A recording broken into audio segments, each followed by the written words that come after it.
So a tradition my family and I have, my brothers, my uncles, my grandfather, my cousins, we go see all of the DC and the Marvel superhero movies.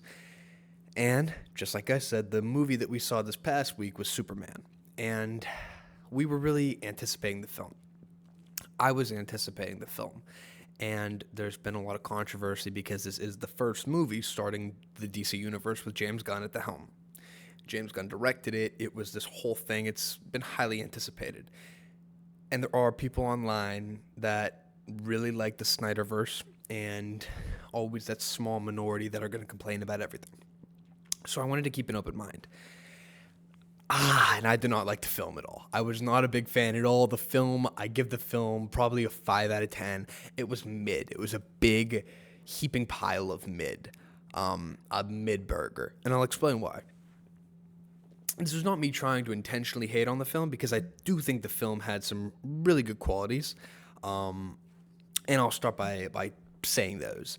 I really loved the colorfulness of the film, like even down to the comic book like accurate costumes of Superman, of Guy Gardner, Green Lantern, Mr. Terrific, Hawkgirl. Like they all looked really good, and I really love how they transformed the city of Cleveland because it was so easy to and cheap to film into.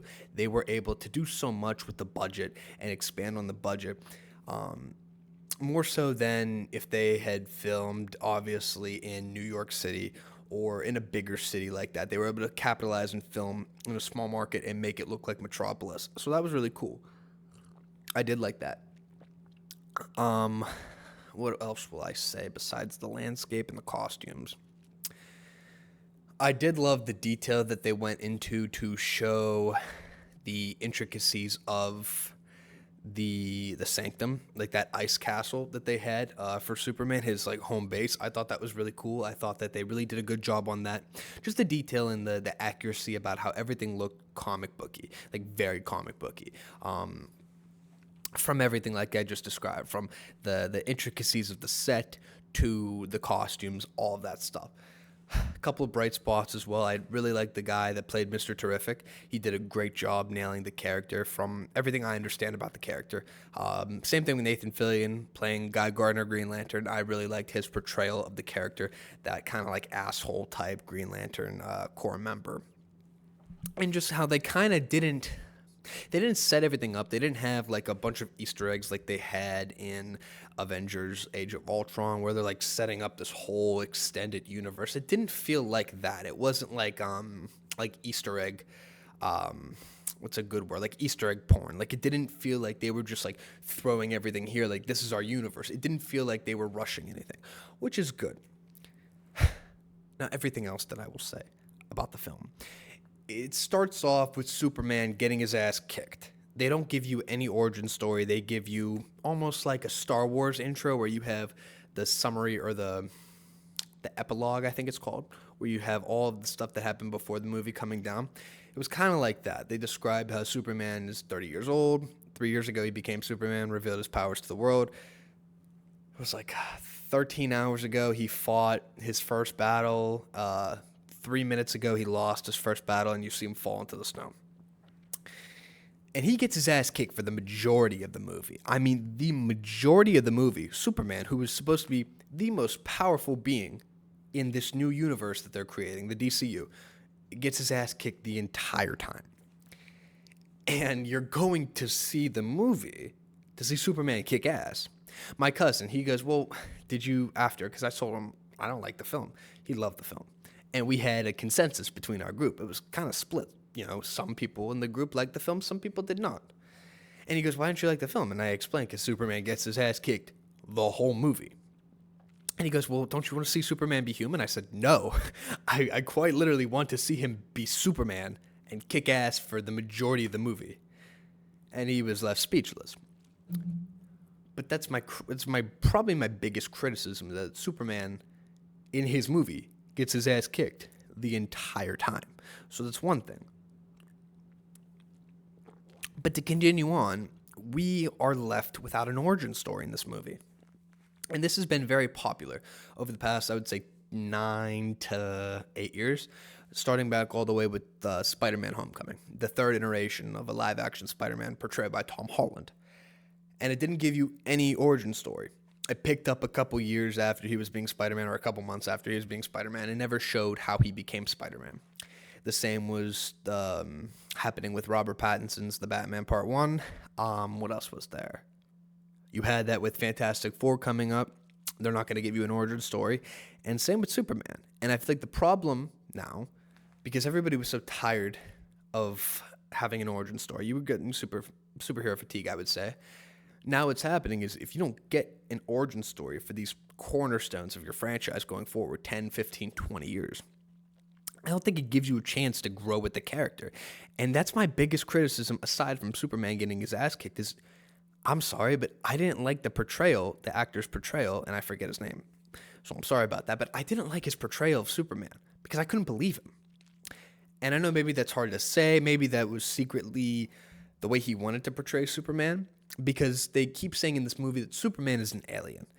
And it was kind of the theme, is like overcoming him being an alien to become human.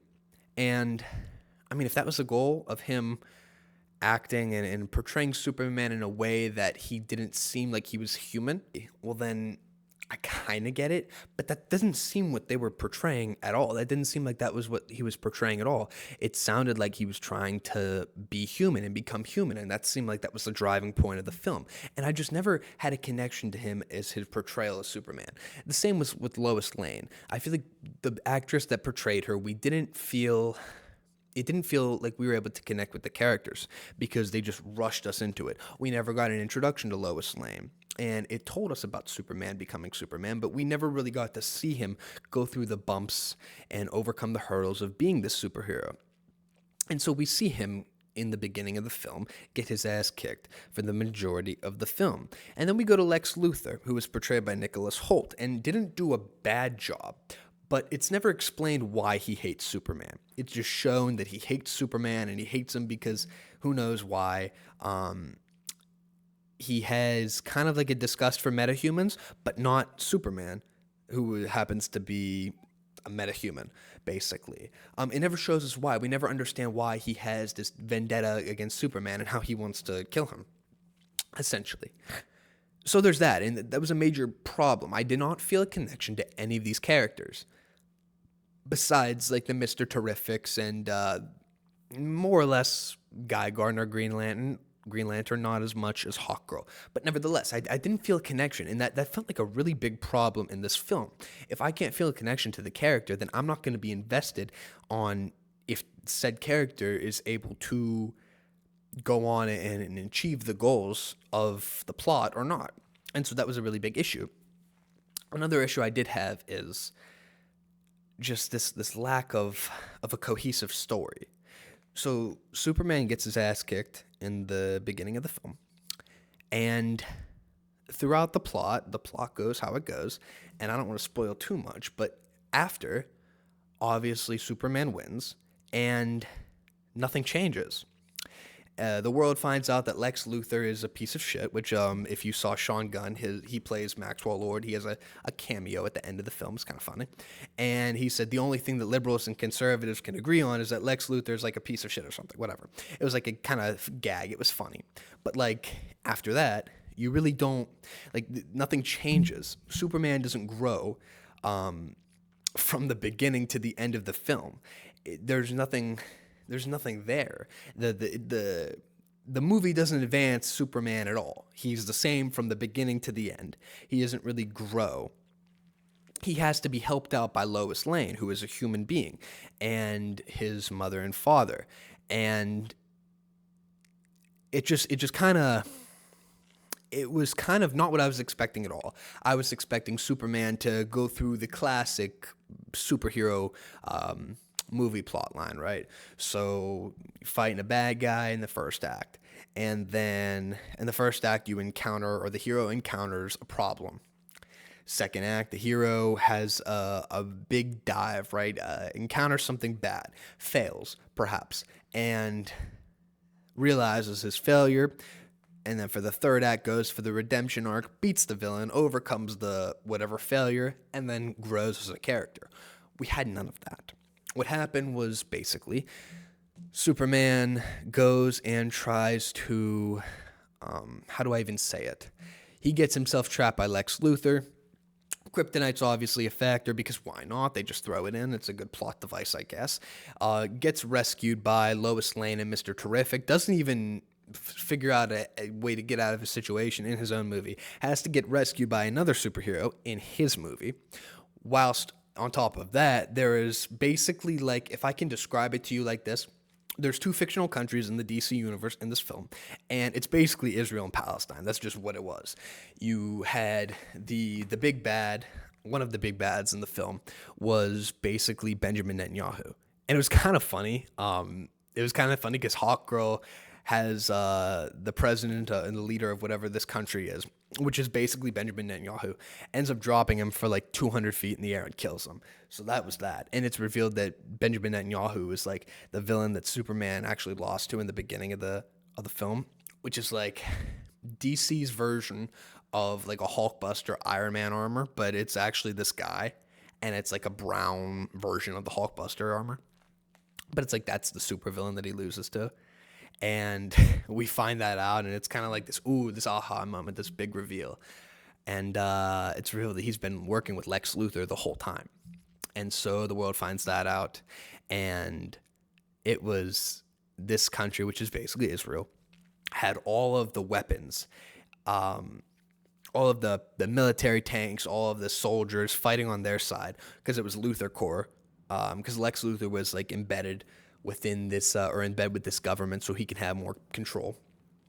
And on the other side was meant to represent Palestine.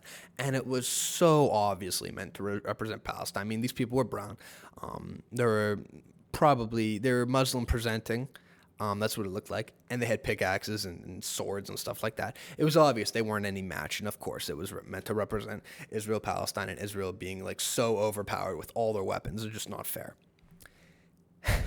And so obviously the Justice League or the before Justice League, because it's just setting that up, you had Guy Gardner, you had Hawkgirl, and then you had the shape-shifting superhero. I forget what his name was, but he joined. And so you had them fighting or ready to fight Israel, or whatever the country of Israel was in this movie. They ended up winning, and it was exposed that Lex Luthor was behind everything. But despite that, it was very obviously anti-Israel and whatever it is what it is. Ben Shapiro didn't like it, which was quite obvious. You probably would have guessed that if you had two brain cells to put together. But this whole time, I'm just thinking, like, when am I going to see any growth? When am I going to feel invested in the characters? And I wasn't able to feel invested at all. We never find out why Superman or Clark Kent and Lois Lane are together, or how they got to know each other. We never found out why she knows his identity when she told him. We never saw, it felt like a superhero team-up movie as well, which it's supposed to be a solo film, and I get that you're setting up the broader DCU, but I don't know, it just didn't stick the landing with me. I wasn't a fan. Not to mention, there were two post-credit scenes, which were pointless. There was one the first one was Superman with Krypto, and just holding him and watching, I think, the sunrise or something, which was pointless. We waited about 10 minutes for that, and then we waited an additional 10 minutes for a gag with Superman and Mr. Terrific. They were looking at a crack because they had a black hole that happened, right? And the black hole was going to cut the Earth in half, essentially. And they were able to fix it. And the building that was fixed and repaired was like, instead of being matched up like this, because the black hole, like, obviously broken in half, instead of being matched up like this, it was like matched up like this. And so the wall wasn't exactly formed face by face, right and even. And he was like, it's a little off to Mr. Terrific. And Mr. Terrific's like, come on, man, just walked off. And it just panned in on Superman. And Superman said, yeah, I could really be a jerk sometimes. And it just ended. Like, that's it. So that was it was a waste. It was a 20-minute waste. If you haven't seen the film yet and you want to see the film, don't wait for the post-credit scenes, because it is pointless. I will say I did appreciate the John Cena cameo as Peacemaker. That was cool. and I did appreciate the Supergirl cameo. That was cool.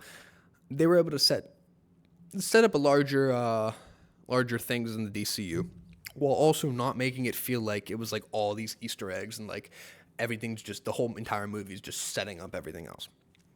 So I understand that and I appreciate that, but I was not a fan. It was not entertaining for me. I couldn't even look at it. Maybe if it wasn't a Superman centered film, it marketed as that, I wouldn't have had a problem with it. But if it's Superman's film and he's not even the one that beats the bad guy at the end, he has to have another superhero beat the bad guy for him at the end. And he gets his ass beat continuously. I mean, he's rarely holding his own except when he's going against, I believe the supervillain is Ultraman, and then there's the other supervillain with has the nanobots infused with her. When he fights him in the Guardians baseball stadium, like that was really cool. That was very cool, and I wish I saw more of that, but I didn't. That's the thing. And so I feel like they also too they pack too much in there. I would have liked to see a little bit less characters, a little bit more focused on Superman. Show his development. I want to understand, because he did not have any character development in here. And I once again I was not able to feel attached to the character. So that was all. That was my critique. Like I said, a 5 out of 10, 5.5 out of 10, mid. Not a fan, but I will say I am encouraged by the greater DCU. I feel like James Gunn is trying to do it right. I do like that he's going more comic book accurate in terms of the costumes compared to Zack Snyder's DCU universe, because it was so dark, and a lot of people did like it, but the majority of people didn't like it.